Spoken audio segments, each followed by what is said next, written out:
Hey, on.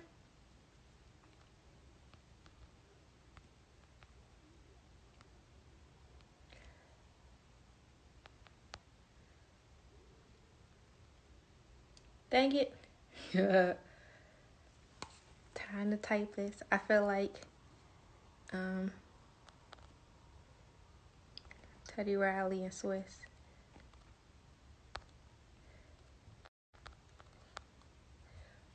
Post. View.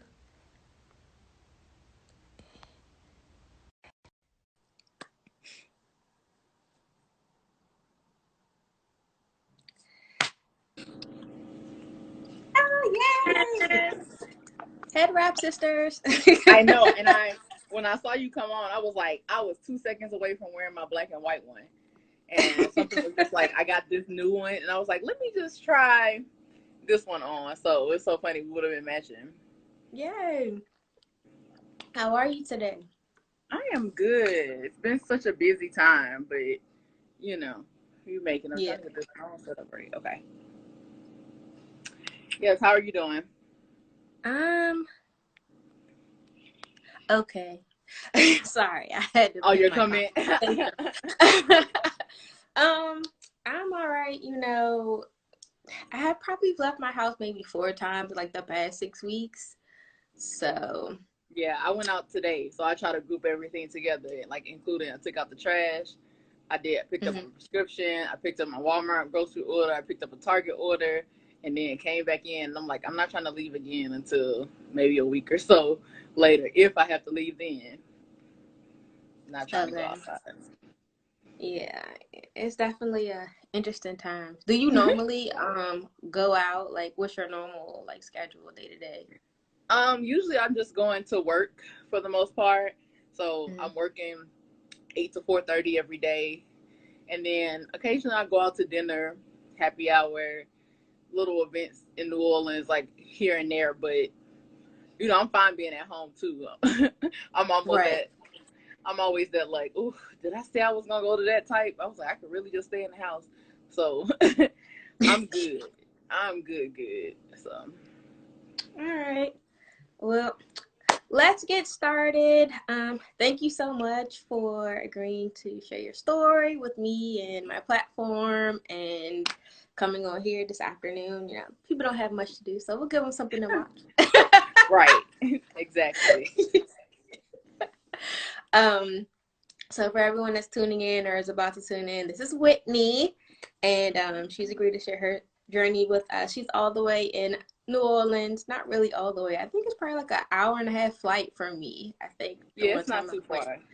Yeah, but I am jealous of your food. I'm gonna go ahead and tell you that right now. Like that's probably some of the best food I've ever had. Yeah, it's good. People always ask me, they be like, "What you?" Since I moved out here, they're like, "What you eat?" And I be like, "In my house," because one, ain't nobody got time to be out spending money on food every day, and then I'll weigh like 3,000 more pounds. I'm like, I go out when people come into town or if it's like a special occasion, but otherwise, I be eating this food all the time. It would be a Right. whole problem for my bank account and my weight. Listen, okay, it's okay. All Yeah. right. So, um, your actual written interview kind of went live on the blog today, so that's out there. But we can just go through some of the generalized things. And I guess the first thing is what is, I don't even know if I'm pronouncing it right, fibrosing mediastinitis. Is that right? Am Yeah, I close? fibrosing mediastinitis. Yes. Okay. So, what is it exactly?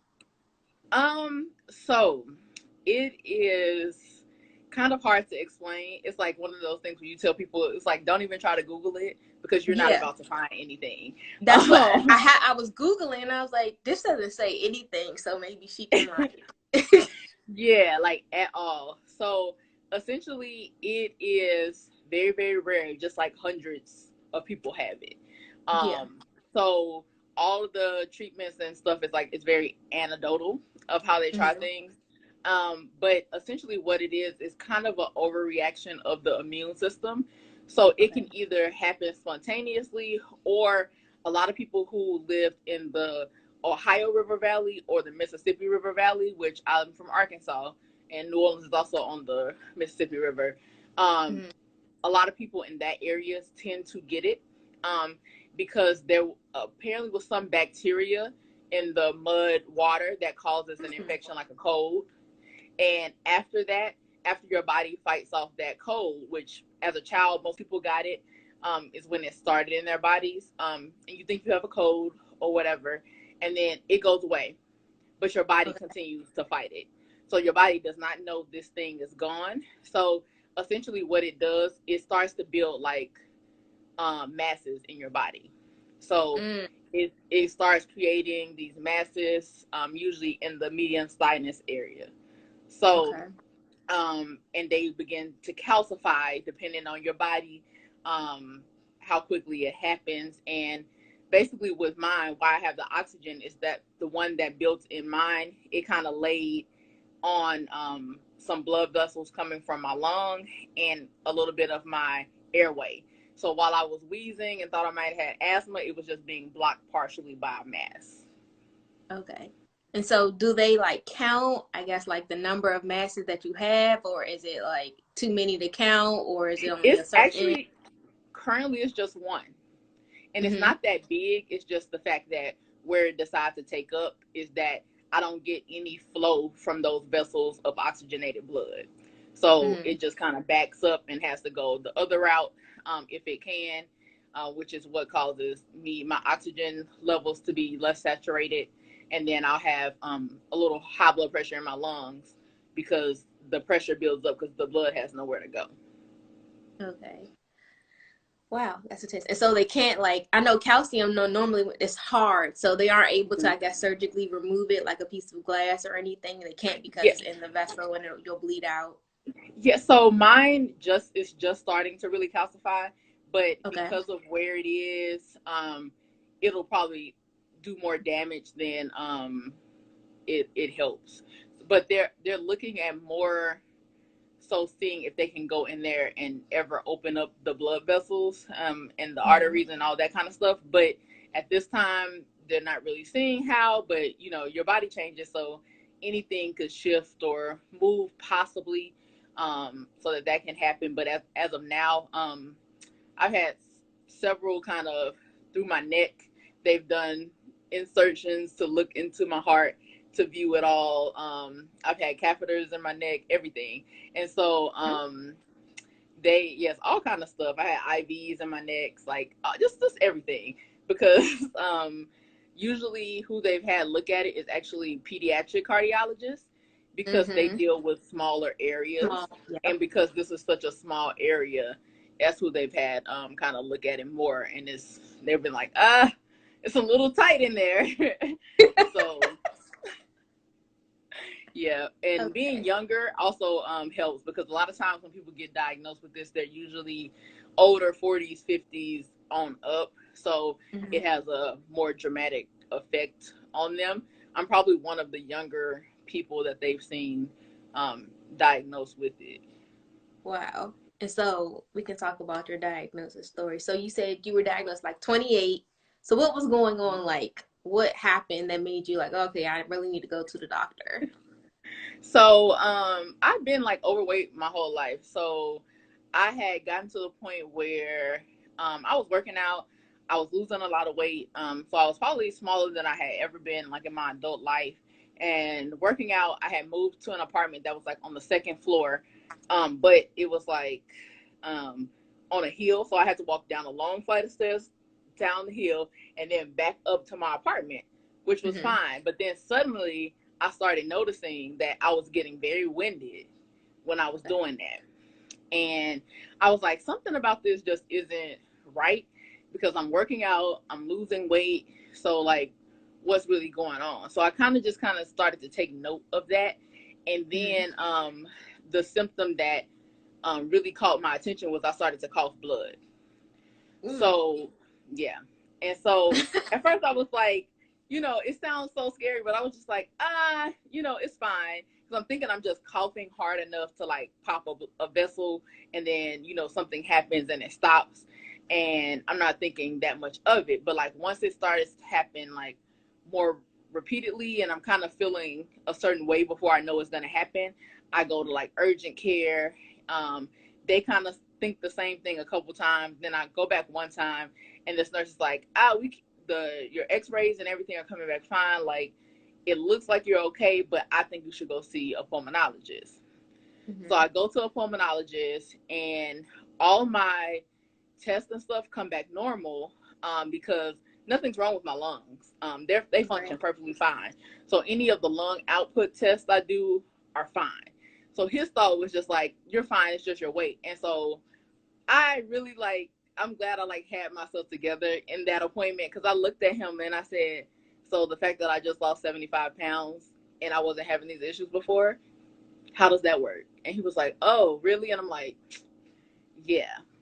And so he was like, okay, well, let's just do this other scan. So I go to do the other scan and I'm waiting on him to do the follow-up appointment, and he doesn't reply, call back, anything. And it's months and I'm trying to follow up. They're like, oh, we're not booking this yet. And it's all this runaround. And in February, I end up getting really sick and I turned out my gallbladder needed to be removed. And after I had that surgery, my oxygenation dropped down to the 20s. Yeah. And I was awake and alert while this was happening. And I was just like, what is going on? So they were trying all these methods to get my oxygen back up and they couldn't. So I had to end up being intubated. So I was intubated for about 8 days and I was having all the issues of the high blood pressure in the lungs. So they brought in a pulmonologist there who really kind of started me on the track to figuring out what was going on, because they still had no clue, because other than being overweight and having high blood pressure, nothing else was wrong with me. None of those things should have happened. So they were just automatically something is going crazy. So when I finally got off and got out the hospital, my oxygen levels jumped back up to the 70s, which in that short of a time is rare for that to happen. So they were like, okay, well, maybe it'll rebound even more, because they still had no clue. And because they really couldn't figure it out, my pulmonologist was like, I don't really have the setup here to do everything I need, so I'm going to transfer you to the University of Maryland Medical Center. And that was really just kind of scary, because I was just like, I don't know what is going on. This is crazy. So I did transfer there, and I was doing tests throughout the whole summer. The June, July, September, I was in there doing all kinds of tests, and they really still couldn't figure it out. They were conferring with doctors all over the country, trying to figure out what was going on. And they almost kept me one day because they did the scan that other doctor did, and they saw something. They thought it was a blood clot. But when the techs finally looked, they was like, it's not a blood clot. We have no idea what it is, but you can be released because it's not something we're concerned is gonna break off and kill you. It was like, okay, thank you. I can go home now. So from there, I then sent the original scans, because I kept the disc that first pulmonologist did, to my new pulmonologist, and he saw the same thing. He said, this mass that's in this scan is on this scan. So this should have been seen back when you did that scan 6 months ago, or more than that at that point. So what happened again is I end up getting really sick again, throwing up blood, all this kind of stuff. And my original pulmonologist, I went to the hospital where he was at, because that's the closest one to my house. And he basically gave me his cell phone number. He was like, if you start feeling bad, call me. I will meet you at the hospital. I will have everything ready. So I did that. He met me there. He got me admitted, and then and actually was intubated there. And I coughed up the intubation. Ooh. So yeah, they were like, this never happens. And I don't know why it happened or what reason, but I coughed it up and then was completely fine. Not obviously healed, but there was nothing wrong. I didn't injure anything by doing it. So it was just the weirdest thing ever.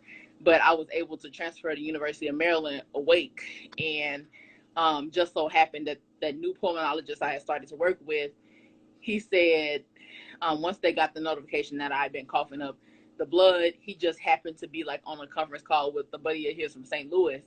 And as soon as he said that, he was like, "Oh, I know exactly what that is." And he was like, "It's fibrosing mediastinitis, because they're on the Mississippi River Valley." Wow. So he was like, "We could probably do a biopsy to make sure it's not cancer, but it's not growing like it's cancer." At one point, they were almost like, it would probably be better if it was cancer, because we know more about cancer than we know about fibrosing mediastinitis. But obviously, nobody wants to have either. But cancer would have been like, oh my God. Okay.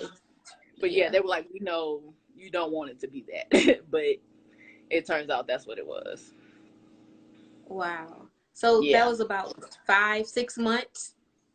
Yeah, like from my initial hospitalization was in the end of February, and that hospitalization was in early October. Yeah. That's still pretty quick. I mean, it probably doesn't seem like it to you when you were having the issues, but I know. Yeah, so between the hospitalization, years. Yeah, it was it was really, because I had the first hospitalization is when I left the hospital with the oxygen, and I was just like, okay, am I gonna get off of this? Like, what's gonna go on? And I just think that because it's such an odd case, it's what got the attention. Because, if I were exhibiting like symptoms that other people do with other illnesses, it probably wouldn't have got as much attention. But this is like doctor's pet, because this is one of the rarest things. And if they can do it benefits them. If they can do some kind of research or treatment for one of the rare illnesses that nobody has, then it works in their favor. So when everybody hears about it, everybody wants to jump on it. So it's like a benefit in that manner. And like, essentially, because they don't know what to do, they kind of let me kind of say how I want to be treated. They were like, "Okay, so what do you think? What do you want to do with this? Like, how do you feel about this?" So I've luckily had some doctors who have been really good, aside from that first pulmonologist, who have really like kind of worked with me and kind of helped me out there. So that's good. So how has it been adjusting to oxygen? I'm sure you're used to it now. It's probably like just a part of you, but yeah, I forget about it all the time. It's just like so normal. But so you're on it 24/7, or you don't use it when you're like doing certain activities, or? Yeah, I'm on it pretty much 24/7. Like, I can take it off to like walk short distances. Like, if I'm at work and I don't want to like take my oxygen into the bathroom, like I'll turn it off and like walk to the bathroom and come back. Or if I want to go to a meeting and I'm going to be with a lot of other people, because before this even, I was like leery about people being around it, coughing near it, touching. I don't like to have it in like big groups unless I'm like out in the public. So I can keep it off like when I'm showering, stuff like that. I don't wear it. But I pretty much need it. If I'm sitting still in a room, I can be on room air. Because the issue is that at that point, your body's not pumping that hard. So it's able to compensate and get everything oxygenated. But it's when I start to move around that your body needs to pump more oxygenated blood that becomes a problem. So anytime I'm moving about a lot, even with the oxygen, like sometimes people see it and they're like, "Oh, but you should be able to do XYZ because it's fixed." I'm like, "No, it's not. This is just helping." Even if I'm moving around with this, I can still come up short because, there's still that blockage. Like, it's still less oxygenated blood in my body. This is just an addition, but it's not fixing what's actually going on. Right. Yeah. That's interesting. Well, I think it's weird that even though it's kind of like a medical issue, they still haven't come up with anything besides steroids. Like, to me, I think they just like, oh, give them steroids. It's autoimmune. Just give them something. And steroids is like a super drug, but at the same time, it's like, come on, we need other other things. It's like I was on the steroids and I was on I can't. Cellcept is one of the drugs that they use for organ donations. So I was on that. They were trying to try a balance of that, but the Cellcept wasn't really doing much because I got to a point where, you know how when you get prescriptions done all the time, you end up getting different variations of them. They prescribe this month, they give you like the ones that are half that amount, so you have to take 2.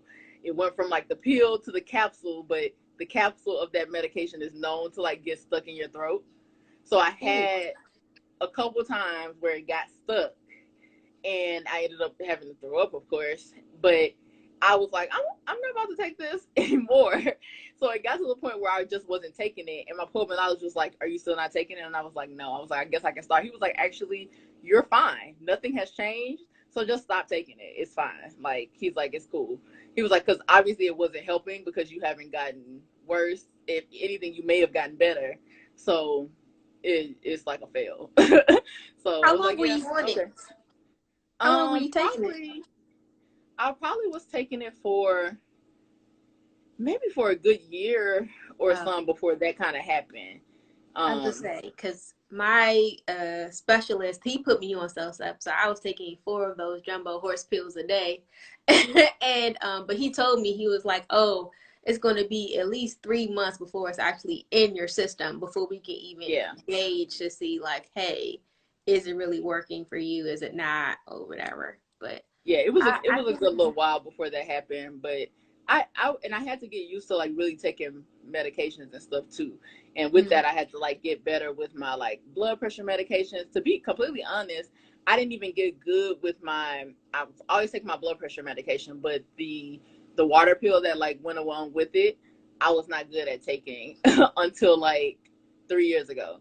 And so I had to like really get used to taking certain things at certain times or whatever. So I'm really good at it now, but it took me a while to kind of get used to taking like all that medication. So that was partly like me not being on it, but the prednisone I had been used to because anytime I go into urgent care or whatever, obviously they give you the little prednisone kit or the little that Z-Pack, and the little Z-Pack or that and like all that stuff. So it's like, okay. And my doctor was like, it's low-key like you've been almost self-medicating because of that. And that probably like really pushed off you noticing, because anytime you notice one of the symptoms, it never got that bad because you kind of gave yourself a small train of treatment and then, went back. So. Right. That makes sense. Yeah. So I want to go back and talk about your meeting with the first pulmonologist, how he basically attributed everything to like your weight and kind of like blew you off. I know that there are a lot of people, and I don't know how you deal with like your current doctors and stuff, but sometimes when I go to the doctor and I tell them I'm experiencing certain symptom, they kind of like blow you off a little bit and makes it like, oh, that's not a symptom of this. And I'm like, but I'm the one experiencing it. Like, you don't know because you're not living it. But like, just because the pamphlet doesn't say this is what happens doesn't mean this isn't what happens. Like, it's just crazy. Yeah, it is like that. And I've been lucky enough to get pretty good doctors with it, but like I'm at the point where just kind of because I've had those good doctors, I'll be like, you're fired because I can't deal with that. Like, are you dealing with that? Be like, what if the pamphlet is telling you I'm right in front of you, this is happening? So that's better. So I'm like at the point where if I don't like somebody, I'm not about to deal with them. Like when I left my pulmonologist that was in Maryland, when I moved down here, I like literally cried in his office because I was just like, how am I gonna find anybody who like listens to me in the same way that you do? And he was just like, okay, he gave me recommendations for the hospital systems. He was like, find this type of doctor, this, that, and the third. So honestly, when I did look for doctors, I looked for women, although my doctor in Maryland was a man, and women of color. So my pulmonologist here is a woman, and she's Asian. I think she's Indian heritage. I don't want to mess it up, but yeah. So she is really good. She is thorough. I had one of the best cardiologists when I was in Maryland, to the point where when people see her name on my listing, they're like, oh, you worked with her? So they're also like very cautious when they see like who all my doctors were in Maryland, because they're like, I can't mess up what they did, because if they might come to a point where they want to follow up because all the medical things are like consistent. But it helps that all of it came together, because then they were able to actually reach out and talk to them about like my case, because it's so rare. So they definitely like follow up. Yeah. Yeah, yours is like super rare. Like what, a couple hundred people, if that? Yeah. Have you ever met another person? Like I know we have like support groups or like meetups or what are those things? Like the walks and stuff. Have Yeah. you ever met anyone else with it or no? No. Wow.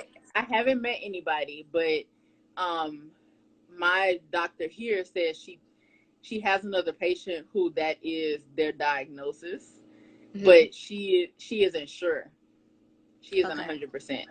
100%. So she's also like, you know, you've seen some top doctors, but she was like, she wants to investigate too. And so I've had a whole lot of different scans since I've been here as well. But she hasn't come back to say anything different. But um, sometimes it gets, because it's so rare, people are just like, it's probably something else. Like, it can't be this rare thing. But of course, we're along the river valley, so it could very well be. So I haven't Oh, met the person though. I mean, I don't know if it's correct to say. I hope you meet somebody soon. 'Cause that means somebody else has it. But, Yeah, you know and what it's I like, mean. yeah, I know, because it was partly like I wanted to like find the community. And it's like partly why I started like considering sharing more. Because at first I was like, you know, I'm gonna continue doing, because I was always like blogging and doing other stuff, but it like wasn't focused on this. But I was just like, you know, I'll show up in my oxygen or whatever. I'll tell people if they ask questions. But it kind of got to the point where I was like, I need to kind of put it out there a little more. I'm not going to have many people searching the hashtag of my illness, because don't that many people have it. And if they do, they're probably older. But even when I was first like searching it and looking up, like the one YouTube video I found back then, I haven't looked in years, was like a rest in peace like video for somebody who died of it. And I was just like, well, isn't this morbid? But like, I was like, okay, so there's just like absolutely nothing. If that's like the one YouTube video, and then when you do the Google searches, it's just like, I always tell people, I was like, don't even waste your time. Don't even waste your time, because it's not going to be any kind of information there that's going to be helpful. At least like all of it, when you have so few cases, is anecdotal. Like most people would assume like, oh well, her oxygen is because of the illness, and it is, but it's a byproduct. Everybody who has my illness is not going to be on oxygen. So yeah.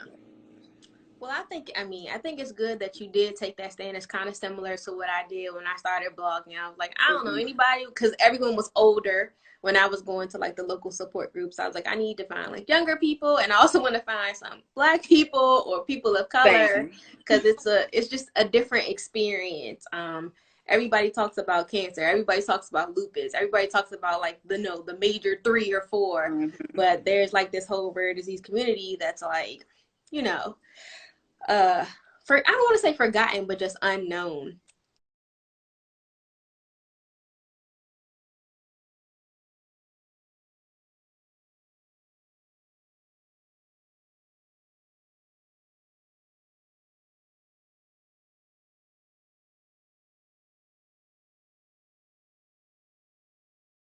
So I Yeah. think it's super, super cool. Like I think our first correspondence when I found your page and I was like, oh my gosh, you pod, like how awesome is that?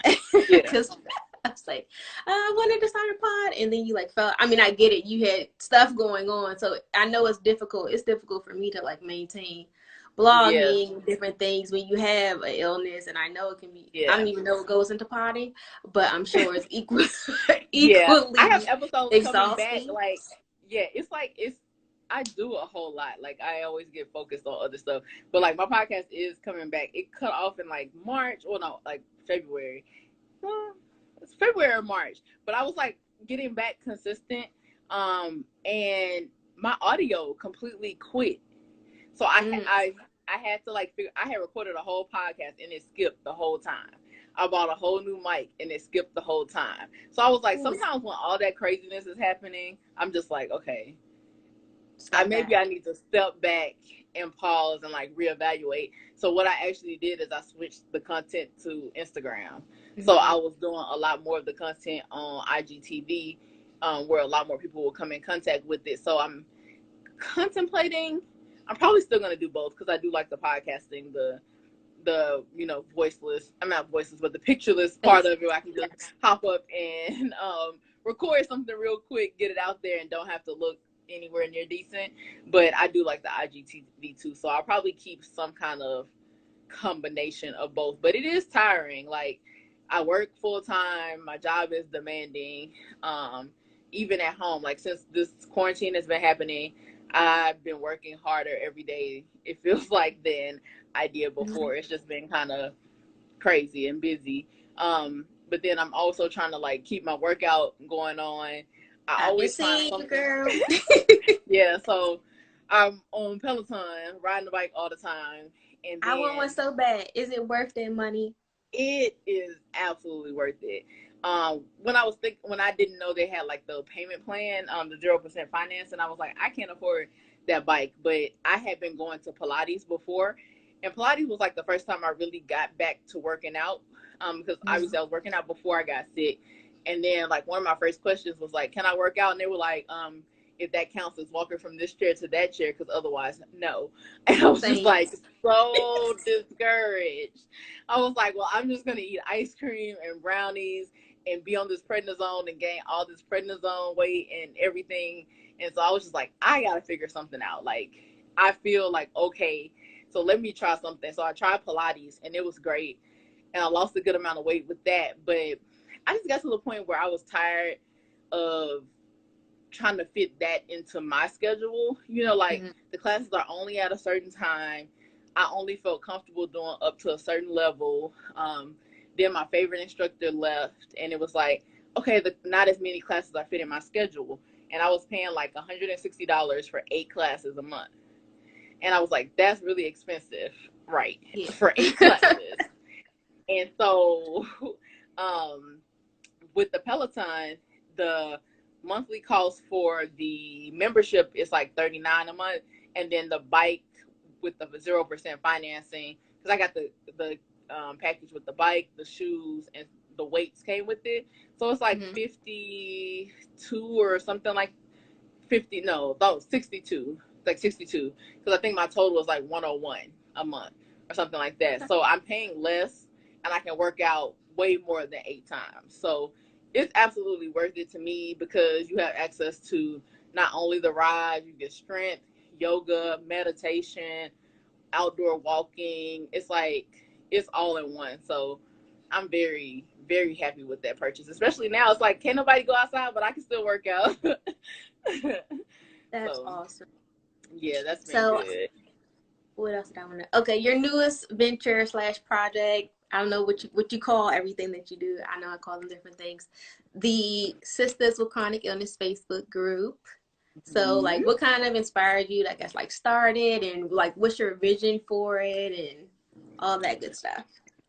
So it kept pulling on me, like, that I felt like I needed to like start a community. And so like my aim is to like help women with chronic illnesses to be able to like strategize the success in their new normal in their new lives. And like every time I kept thinking about a community, it was just like I needed to create this for people who need it, who don't already have an option out there.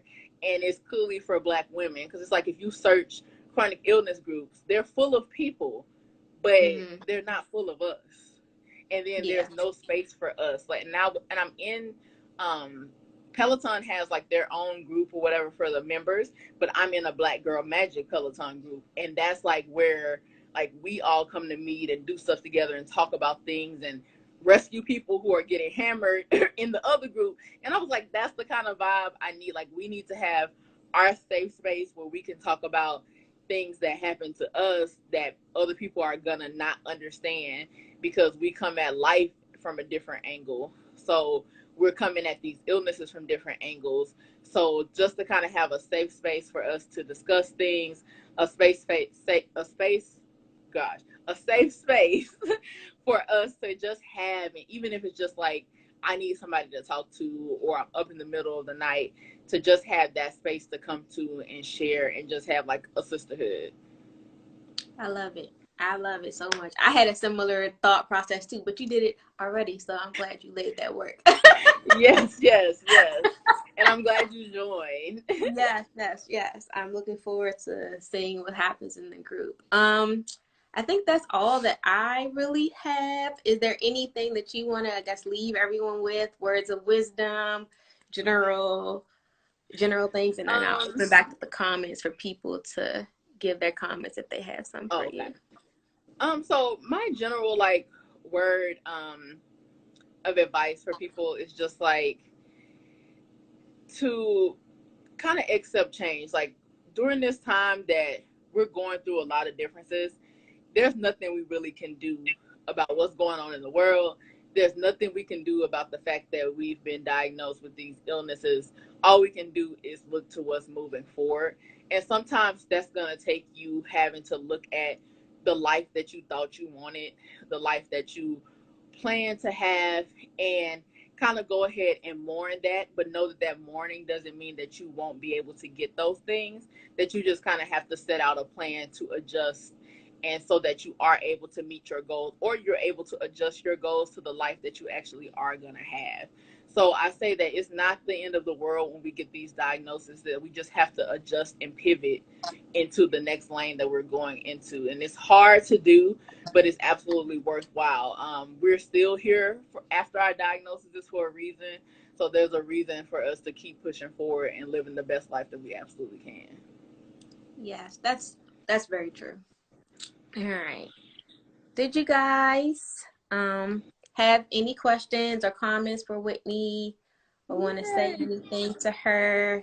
Wow, she's been gracious to give us a little bit of her time.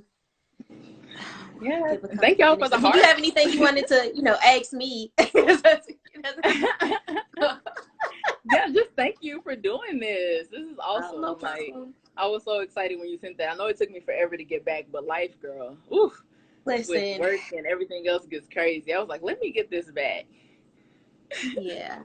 I've just throwing out feelers, and people say, yeah, but I know it's like, oh, I'll get to it when I get to it. You open the email and you forget it. So it's fine. I'm getting more comfortable. At first, the written ones are fine, but I was like, I think we can get more, like, dig a little deeper and have like some cool conversations. And so far, the feedback's been really good on them. So I'm excited to continue to do these. Yeah.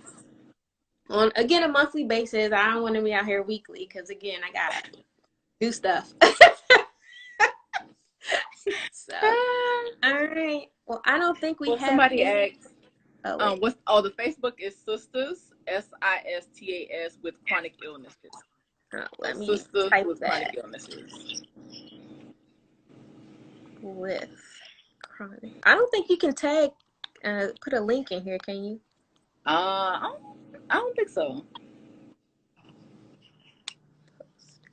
I don't think you can. That's it. But if you go to my blog, Whitney's written interview was there, and at the bottom, the link to the Sisters with Chronic Illness Facebook group is at the bottom of that page. So you guys will be able to join there. Yeah, and you can get to it from the link on my bio too. So whichever one you go to, definitely go to the blog, check out the post. But yeah, if you end up back on Instagram, you can click there too. All right. Well, thank you so much, lady. No Have problem. A great evening. Yes, too. We have to do this again, and I'll look forward to getting that help you mentioned in the Facebook group. Absolutely, I got you. All right. Have a good one. Thanks. You too. Bye.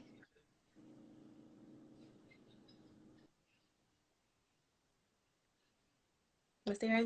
All right. Thank you guys for tuning in to another Pass the Mic Live. I appreciate you guys taking this time out with me, quarantine season. And if you missed any of the live, I'm going to save it. So it'll be up here for the next 24 hours, but then I'll also upload it to YouTube. And I'm not sure when the next one will be scheduled, because I have a couple fillers out there, but they have not given me their replies yet. So we'll see what's going on. But hope everyone's safe and healthy and happy, or at least 2 out of the 3. Have a good one.